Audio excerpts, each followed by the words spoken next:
Melanjutkan cerita sebelumnya, di mana Ye Xingyun sempat tidak disadarkan diri selama seminggu setelah terkena ledakan bunuh diri dari Ye Wudian. Meridian Ye Xingyun juga mengalami kerusakan karena penggunaan teknik terlarang untuk menghentikan ledakan bunuh diri Ye Wudian. Setelah Ye Xingyun tersadar, dia mengunjungi kediaman Tetua Agung Ye King. Setelah mengobrol, Ye Xingyun diberikan buah petir Tianming atau buah petir surgawi. Setelah isi dari buah tersebut habis dimakan, Ye Xingyun ingin memecahkan inti pada buah petir surgawi tersebut. Dia menggunakan sebuah batu untuk memecahkannya. Ye Xingyun mengetahui informasi kalau dalam inti buah roh petir, apalagi yang tingkat surgawi, pasti memiliki sebuah teknik rahasia di dalamnya. Jadi, dia berusaha untuk mendapatkan hal itu. Setelah memecahkan inti buah, sebuah kilatan petir menyambar-nyambar dari inti buah. Itu membuat Ye Xingyun terdiam, memperhatikannya. Petir itu terus keluar dan menyelimuti inti buah. Kekuatan tersebut sangat murni. Ye Xingyun mengambil petir tersebut. Dia mencoba menyelidikinya. Kemudian, dia berkata, "Klon petir. Ini dapat membuat satu klon petir." Dan kemampuan klon akan meningkat seiring dengan level kultivasi pengguna. Ye Xingyun tersenyum bahagia. Dia berkata, "Bagus. Aku dapat melatih metode ini. Dengan segel petir, kekuatanku akan meningkat ke tingkat yang lebih tinggi." Saat Ye Xingyun sedang berbahagia, dia mendengar seseorang berteriak. Suara itu berasal dari balik pohon di dekat Ye Xingyun. Suara itu mengatakan, "Tolong, apakah ada orang di sini?" Terlihat sekelompok serigala sedang memburu mangsanya. Yang menjadi mangsa sang serigala adalah seorang perempuan. Dia memegang sebuah pedang untuk membela dirinya. Ye Xingyun bergegas melihatnya. Dia berdiri di sebuah pohon dan bergumam, "Serigala hitam malam gelap." Meskipun monster ini tidak memiliki kekuatan yang kuat, tapi kalau mereka sudah berkelompok, itu akan menjadi sesuatu yang sulit. Bagaimana bisa gadis bodoh ini memprovokasi monster serigala? Kualitas pedang yang dipegang oleh gadis ini cukup tinggi, dan gadis ini memiliki pemahaman yang baik tentang pedang. Basis kultivasinya juga telah mencapai level 2, ranah kekerasan. Tapi itu tidak cukup untuk berurusan dengan ratusan serigala hitam. Gadis ini bernama Shiki. Melihat Ye Xingyun berdiri di atas pohon, gadis yang bernama Shiki ini meminta bantuannya. Ye Xingyun melompat ke bawah, bergegas untuk menyelamatkan gadis tersebut. Melihatnya datang, Shiki merasa sangat senang. Akhirnya, ada seseorang yang bisa menolongnya. Ye Xingyun menatap gadis Shiki ini. Kelihatannya dia mengenal gadis tersebut. Shiki yang ditatap seperti itu oleh Ye Xingyun menjadi bingung. Dia tidak mengerti apakah ada yang salah dengan Ye Xingyun. Sebuah ingatan muncul di benak Ye Xingyun. Dia teringat seorang saudara yang mengkhianatinya. Itu adalah Luoling. Gadis di depan Ye Xingyun terlihat mirip dengan Luoling. Di kehidupan sebelumnya, Luoling menusuk Ye Xingyun dari belakang. Ye Xingyun bergumam, "Mustahil. Ini ibu kota kiamat, bukan alam para dewa." Gadis ini juga memiliki temperamen yang berbeda dengan Luoling. Basis kultivasinya juga berbeda. Melihat Ye Xingyun termenung, Shiki berteriak, "Kenapa kau bengong? Aku lihat Tuan Muda sangat berbakat, jadi aku meminta bantuanmu. Bukan hanya bengong dan menggodaku." Shiki terlihat kesal. Dia ditatap seperti itu oleh Ye Xingyun. Para serigala hitam semakin mendekat. Itu membuat Shiki semakin ketakutan. Dia mengangkat pedangnya dan berteriak, "Ini masalah dengan kehidupan kita." Ye Xingyun yang mendengar itu tidak mempedulikannya. Saat Shiki ingin menyerang serigala, dari belakang, Ye Xingyun memegang pinggang Shiki sambil minta maaf karena dia main pegang tanpa meminta izin. Ye Xingyun menghayunkan pedangnya dan menebas monster serigala. Dalam satu tebasan, puluhan serigala diterbangkan oleh Ye Xingyun. Saat ledakan terjadi, Ye Xingyun dan Shiki langsung menghilang. Para serigala yang melihat sudah tidak ada apapun di depan mereka menjadi terkejut. Di sisi lain, Ye Xingyun sudah melompat, meninggalkan tempat tersebut. Shiki berkata ke Ye Xingyun, "Anak muda, kau sangat mahir dalam berpedang." Beberapa saat kemudian, di tempat lain masih dalam hutan, Shiki yang kelelahan berkata, "Terima kasih telah menyelamatkanku. Kalau tidak, beberapa saat yang lalu aku pasti sudah tewas, digigit serigala hitam malam. Aku yakin basis kultivasi pedangmu sudah mencapai ranah kondensasi. Karena kau memiliki bakat seperti itu, kenapa kau malah tinggal di kota kecil seperti ini?" Ye Xingyun tidak menanggapi, tapi dia malah menanyakan nama gadis di depannya. Gadis itu masih menjawab, "Adalah Saikia Shiyin bla bla bla." Mendengar itu, Ye Xingyun langsung menutup matanya. Dalam hati, Ye Xingyun bergumam, "Akhirnya aku mengetahui kalau gadis di depannya bukanlah Luoling." Gadis Shiki juga menanyakan siapa nama pria di depannya. Ye Xingyun memalingkan tubuhnya. Dia tidak menghiraukan gadis tersebut, sambil berkata, "Sepertinya aku terlalu banyak berpikir." Gadis itu menjadi kesal karena sudah diabaikan oleh pria di depannya. Gadis itu kembali berkata, "Berpikir terlalu banyak? Mungkinkah kau berpikir, jika aku akan rela menyerahkan tubuhku, karena kau telah menyelamatkan hidupku? Apa kau ingin makan daging yang lesat?" Ye Xingyun melirik ke belakang. Dia berkata, "Bibi hanya terlihat mirip dengan temanku. Lagian aku juga tidak berminat terhadap Bibi." Mendengar perkataan Ye Xingyun, gadis Shiki ini berkata, "Meski aku tidak rela menyerahkan tubuhku, namun aku punya 2 inti iblis tingkat 4 di tanganku. Aku tidak keberatan memberikan 1 inti kepadamu." Shiki menghela napas. Pada akhirnya, Ye Xingyun diberikan 1 inti oleh Shiki. Ye Xingyun bergumam, "Inti iblis tingkat 4.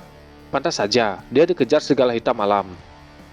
Melihat Ye Xingyun yang menerima inti iblis tingkat 4, kemudian pergi tanpa berkata apapun, Shiki bergumam, "Bocah ini sangat dingin.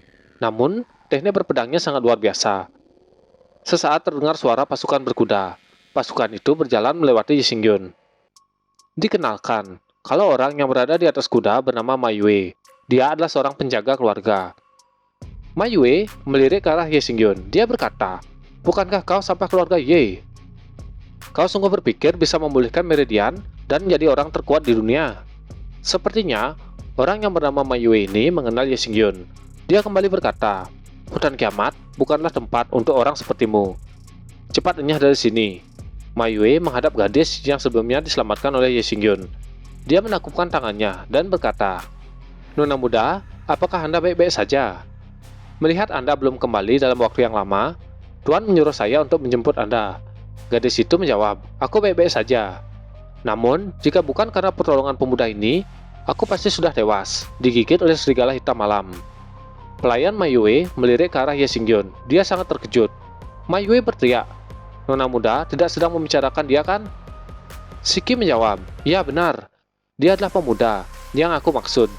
Ma Yue masih tidak percaya. Sambil menutup matanya, dia berkata, "Tidak mungkin, ini pasti mustahil. Nona muda, Anda jangan bercanda. Orang ini sudah lama dikenal sebagai seorang sampah di keluarga Yi. Meskipun meridiannya pulih, dia masih memerlukan waktu yang lama. Di masa depan, dia ditakdirkan untuk menjadi seorang sampah." Shiki melirik ke arah Ye Xingyun. Dia berkata, "Kau salah. Dia adalah seorang master pedang." Mendengar perkataan nona mudanya, Ma Yue berkata, "Nona muda, Anda pasti salah. Sekarang, si sampah ini sudah terlambat untuk membangkitkan jiwa bela dirinya. Bagaimana dia bisa berlatih teknik pedang?" Mendengar perkataan pengawalnya, Shiki menjadi kesal. Dia mendorong pelayan dan berkata, "Cukup, jaga bicaramu. Dia itu bukan sampah. Kali ini, aku kembali untuk mewakili Akademi Bintang, untuk melihat apakah ada pemuda berbakat di kota kecil ini. Dan aku rasa dia layak untuk masuk ke Akademi Bintang." Pelayan itu berkata, "Nona, apakah layak memberikan kesempatan orang ini?" Ma Yue merasa dirinya jauh lebih baik daripada Ye Xingyun. Dia berkata, "Nona muda, apakah Anda berpikir kalau saya juga layak pergi?" "Aku pikir aku cukup layak." Shiki menghela napas. Dia berkata, "Meskipun kau sangat percaya diri, aku takut kalau kau tidak mampu." Mendengar ucapan nona mudanya, Ma Yue langsung terkejut. Dia tidak menyangka kalau evaluasi nona mudanya seperti itu. Dia merasa jauh lebih rendah daripada si sampah Ye Xingyun. Ma Yue langsung naik ke atas kudanya. Dia berkata, "Baiklah, aku akan pergi dan melihat seberapa jenius pemuda yang Nona sebutkan. Nona muda, lihat saja aksiku." Ma Yue mengejar Ye Xingyun yang sudah bergegas pergi. Merasakan hal itu, Ye Xingyun berkata, "Cari mati." Ye Xingyun mempersiapkan serangan pedangnya. Dia berbalik dan langsung menebas Ma Yue yang sedang berada di atas kuda. Darah terciprat di depannya. Pada akhirnya, Ma Yue terjatuh ke tanah. Kepalanya membentur tanah. Di depannya, Ye Xingyun berdiri. Dia berkata, "Berlagak kuat. Namun semua yang kau lakukan hanyalah omong kosong." Ye Xingyun sangat geram melihat orang seperti itu. Dia menginjak kepala Ma Yue sambil berkata, "Sekarang kau sudah lihat siapa yang tersungkur di bawah kakiku." Mendengar itu, Ma Yue menjawab, "Dasar sampah. Hewan ternak pun lebih berguna daripada kau, sampah." Shiki mendekati Ye Xingyun. Dia mencoba menenangkan Ye Xingyun dan berkata, "Tunggu sebentar nak, tenanglah. hentikan amarahmu. Ye Xingyun berkata ke Shiki, apakah ini caramu membalas semua kebaikanku? Shiki berkata, kau sudah salah paham. Dia mencoba menjelaskan semua kepada Ye Xingyun. Ye Xingyun berkata, salah paham? Apa itu artinya? Ye Xingyun melirik ke bawah kakinya, kemudian berkata, lupakan. Cepat pergi, dan jangan pernah kembali ke sini. Ye Xingyun menatap wajah Shiki. Sedangkan Shiki menatap Mai Wei. Dia berkata, Mai Wei, apakah kamu baik-baik saja? Terlihat wajah Mai Wei memerah, emosinya meluap-luap. Merasa malu karena sudah dipermalukan oleh Ye Xingyun. Tidak terima, Mai Wei berteriak ke Ye Xingyun, sialan, akan kubunuh kau. Mai Wei sudah tidak bisa menahan amarahnya. Dia mengeluarkan jiwa bela diri. Sebuah monster badak bercula dua. Dia berteriak, pecundang, kau tidak boleh pergi. Mendengar Mai Wei berteriak, Ye Xingyun melirik. Dia tidak mengerti apa yang sedang dilakukan Mai Wei ini. Ye Xingyun mempersiapkan titik pedangnya. Dia menebas lengan jiwa bela diri Mai Wei. Itu membuat Mai Wei terkejut. Tangan kiri Mai Wei juga tertebas oleh pedang Ye Xingyun. Dia berteriak kesakitan. Darahnya bercucuran kemana-mana. Ye Xingyun berbalik. Dia tidak mempedulikannya sambil berkata, lain kali, bukan cuma lenganmu saja yang akan aku potong. Shiki yang melihat kekuatan Ye Xingyun sangat terkejut. Dia merasa kekuatan Ye Xingyun terlalu mendominasi. Pengawal lain yang ada di belakang mereka berkata, Nona muda, apa yang harus kami lakukan? Shiki masih terdiam. Begitu juga dengan Mai Wei. Dia masih terduduk di tanah. Sesaat, kesadaran semua orang sudah kembali dari keterkejutan. Shiki berteriak, kembali, lupakan apa yang telah terjadi. Berpindah ke gerbang masuk keluarga Ye. Gerbang itu terlihat elegan. Ye Xingyun berada di kediamannya. Dia menatap pedang tanpa ampun dan bergumam. Sobat lama, saat ini aku hanya bisa membuatkan sarung untukmu. Tinggallah di situ untuk sementara. Ye Xingyun mengambil sebuah topeng. Dia menatap topeng tersebut dan bergumam.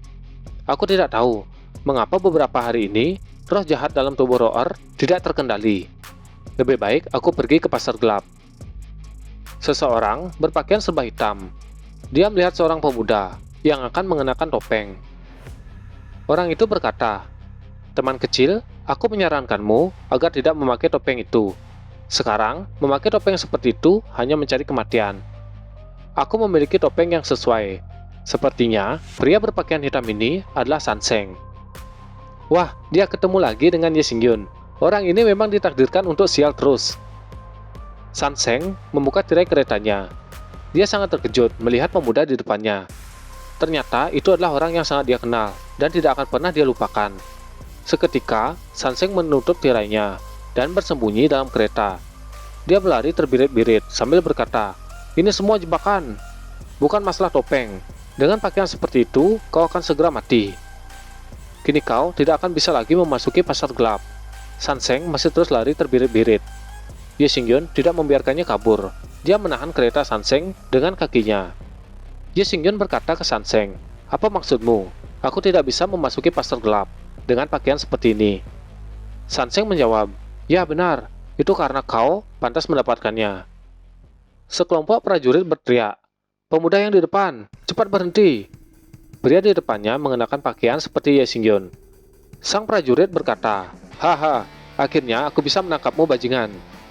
Dengan ciri-ciri seperti itu, sudah jelas kalau itu kau. Prajurit membalikkan orang di depannya. Ternyata itu adalah orang lain. Bukan Ye Xingyun, seperti yang diperkirakan prajurit itu. Kalau tidak salah, pria ini adalah Sanseng. Sanseng berkata, aku hanya pedagang kecil yang mendirikan warung di pinggir jalan dan melakukan bisnis kecil. Aku jujur dan juga taat. Bagaimana Anda bisa menangkap saya, Tuan? Bukankah Anda yang manjurkan mendirikan warung pinggir jalan sebelumnya? Prajurit itu menjadi kesal. Dia berteriak, jangan keluar menggunakan pakaian seperti itu. Itu sungguh membuatku tidak nyaman. Kalian semua cepat kembali berpatroli. Ye Xingyun menggunakan pakaian serba hitam. Dia juga mengenakan topeng yang berbeda, serta ditutupi dengan topi hitam. Ye Xingyun berjalan di pasar gelap. Dia melirik sebuah dagangan sambil bergumam. Itu kan buah api. Melihat seseorang melirik dagangannya, pemilik toko memperkenalkan diri. Pemilik itu adalah seorang alkemis berlengan satu. Dia bernama Gulao. Gulao bertanya ke Ye Xingyun, apa Tuan tertarik dengan buah api ini? Ye Xingyun bertanya, Apakah kau menjualnya? Gulau berkata, hal-hal seperti itu tidak dijual. Kemudian, Gulau mengatakan kalau dia membutuhkan satu hal. Tidak diketahui apa yang diminta sang alkemis. Tiba-tiba Ye Xingyun memegang sebuah kertas. Dia meminta pena kepada Gulau. Gulau memanggil seseorang yang bernama Qing Ying untuk mengambil pena. Pena dibawakan oleh Qing Ying. Qing Ying memberikan Ye Xingyun pena tersebut. Dari informasi yang diberikan, Qing Ying ini berada di ranah kekerasan. Sang alkemis berkata, "Tuan, sekarang kau bisa menulis." Ye Xingyun mengambil pena tersebut dan mulai menulis sesuatu. Setelah selesai, dia memberikan kertas itu kepada Gulau sambil berkata, "Baiklah, sekarang berikan buah api itu kepadaku." Gulau sangat terkejut karena pria di depannya menyelesaikan permintaannya dengan sangat cepat. Dia melihat apa yang telah dibuat oleh Ye Xingyun. Gulau cukup terkejut dengan hal-hal tersebut. Sesaat, Gulau berteriak, "Omong kosong. Apa yang kau tulis ini benar-benar tidak masuk akal." Ye Xingyun berteriak, "Omong kosong? Di mana letak omong kosongnya? Apakah Anda sengaja tidak ingin memberikan buah ini kepadaku?" Gulau menunjuk Ye Xingyun, kemudian berkata, "Seperti yang kita ketahui bersama, alkimia hanya bisa dilakukan secara eksternal, baik dengan api pil atau dengan api lainnya. Bagaimana bisa ada kekuatan internal untuk mengembangkannya? Apakah kau tidak takut akan merusak bahan obat?" Prajurit yang sebelumnya mencari Ye Xingyun kembali berteriak, "Bocah nakal, kali ini kau pasti akan mati." Sepertinya dia sudah mengetahui penyamaran Ye Xingyun. Jiwa bela diri pedang hati hitam dikeluarkan. Dia mengangkat tinggi-tinggi pedang tersebut. Di depannya, Ye Xingyun sudah menyiapkan serangan yang akan dia keluarkan. Di sisi lain, Qing Ying yang sebelumnya memberikan pena kepada Ye Xingyun, dia memperhatikan kemampuan Ye Xingyun, kemudian bergumam, "Pedangnya keluar. Aku ingin melihat seberapa bagus kemampuan berpedangnya." Pedang itu terbang ke arah prajurit yang menggunakan jiwa bela diri pedang hati hitam. Prajurit ini adalah Hei Batian. Hei Batian sangat terkejut dengan kekuatan pedang milik Ye Xingyun. Ye Xingyun masih terus bertarung dengan Hei Batian. Akan tetapi, Ye Xingyun yang saat ini bertarung terlihat berbeda. Seluruh tubuh dan pakaiannya berwarna putih kebiru-biruan. Sesaat, Hei Batian terlempar. Dia terkena banyak tebasan oleh Ye Xingyun. Ye Xingyun berteriak, "Klon Guntur." Ternyata, Ye Xingyun menggunakan teknik barunya. Dia menggunakan sebuah klon petir yang dia dapat dari inti buah petir surgawi. Qing Ying yang melihat teknik Ye Xingyun sangat terkejut. Dia tidak percaya ada teknik sekuat itu. Hei Batian terjatuh. Tubuhnya dipenuhi dengan darah. Dia berkata, Siapa kau sebenarnya? Kau ingin membunuhku?" "Aku adalah salah satu komandan dari 4 wakil komandan pasar gelap, wakil komandan ortodok, Lin Bacai. Dan jika kau berani membunuhku..." Ye Xingyun berteriak, "Apa kau ingin mengancamku?" Orang-orang yang berada di pasar gelap berkata, "Aku mendengar bahwa Lin Bacai, wakil salah satu komandan pasar gelap. Dia tidak sederhana. Dikatakan dia berusia 23 tahun dan sudah berada di tingkat 9 ranah kekerasan. Serta dia adalah murid dari peringkat 2 Akademi Bintang." Mendengar banyak pujian dan prestasi yang dimiliki oleh Hei Batian, membuat Hei Batian sangat percaya diri. Dia berpikir kalau pria di depannya tidak akan berani membunuhnya. Hei Batian berdiri, dia menunjuk ke Ye Xingyun dan berkata, "Hahaha, apakah kau takut? Tidak peduli seberapa kuat kau, akan selalu ada orang yang tidak akan mampu kalau dihadapi. Patahkan lenganmu dan tundukkan kepalamu untuk mengakui kesalahan, maka aku akan melepaskanmu." Tidak banyak bicara, Ye Xingyun mengeluarkan pedang dari sarungnya. Gerakan itu membuat Hei Batian terkejut. Dia sangat takut kalau orang depannya sangat nekat dan tidak peduli dengan bahaya. Dengan cepat, pedang Ye Xingyun menebas leher Hei Batian. Qing Ying yang melihat apa yang dilakukan Ye Xingyun sangat terkejut. Dia bergumam, pedangnya sangat cepat, diimbangi dengan serangan yang tepat. Jelas-jelas dia hanya berada di ranah kondensasi. Setelah membunuh Hei Batian, Ye Xingyun bergegas pergi, meninggalkan tempat tersebut. Qing Ying yang tidak mengerti bagaimana Ye Xingyun bisa melakukan semua itu, dia bertanya ke Gulau. Gulau menjawab, "Aku tidak mengerti, kau bisa bertanya kepadanya. Jangan khawatir, selama benih api yang lain ada padanya, aku dapat menemukan dimanapun dia berada." Berpindah ke sebuah kediaman yang megah, seseorang marah-marah. Dia berkata, "Siapa yang berani melakukan ini?" Orang yang satunya menjawab, "Aku tidak tahu detailnya." Yang aku ketahui, dia memakai penutup kepala dan berpakaian hitam. Yang bertanya sebelumnya adalah wakil komandan pertama. Dia berada di ranah kekerasan tingkat 2. Dia memarahi bawahannya. Wakil komandan pertama ini berteriak, "Kurang ajar!" Seseorang berani membunuh wakil komandan pasar gelap secara terang-terangan. Dia berani meremehkan pasar gelap di depanku. Di sana juga ada wakil komandan kedua. Kultivasinya berada di ranah kekerasan tingkat 2. Dan ada wakil komandan ketiga yang berada di ranah kekerasan tingkat 1. Mereka semua merasa terhina dengan pembunuhan tersebut. Wakil komandan ketiga berkata, "Hei, Batian sudah mati. Apakah masternya tidak akan melampiaskan amarahnya kepada kita?" Wakil komandan pertama berteriak, "Semua pasukan hitam, dengarkan. Seret ke hadapanku, pria yang membunuh Hebatian. Tak peduli hidup atau mati." Berpindah ke suatu tempat dekat pasar gelap. Seseorang terlihat kebingungan. Tidak ada yang tahu apa yang mereka bingungkan. Sanseng yang sebelumnya berpakaian diambil oleh Ye Xingyun. Saat ini dia tidak memakai pakaian. Dia berada di luar kereta dalam keadaan kesal. Kemudian dia berteriak, "Apa kau sudah selesai? Cepatlah! Ini sangat memalukan." Seseorang melempar pakaian serba hitam ke arahnya. Dia mengucapkan terima kasih. Sanseng menjawab, "Sama-sama." Itu adalah Ye Xingyun. Dia kembali menggunakan pakaiannya.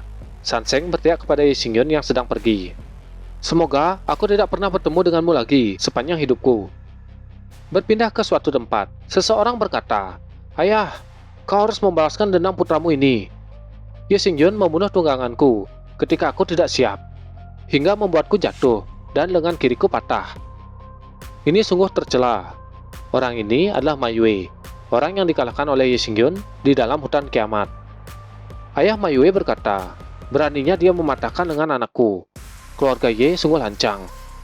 Nak, aku akan membalaskan dendammu kepada Ye Xingyun." Ma Yue sangat senang. Dia berkata, "Ayah, aku ikut. Aku ingin melihat dia mati dengan mata kepalaku sendiri." Berpindah ke tempat lain. Sebuah pasukan berkuda datang ke sebuah tempat. Seorang penjaga keluarga Ye berteriak, "Berhenti! Ini kediaman pribadi keluarga Ye." Orang yang membawa pasukan kuda itu pergi ke keluarga Ye. Itu adalah ayah Ma Yue. Dia berteriak kepada pasukan yang dia bawa, "Semuanya, kepung kediaman keluarga Ye untukku."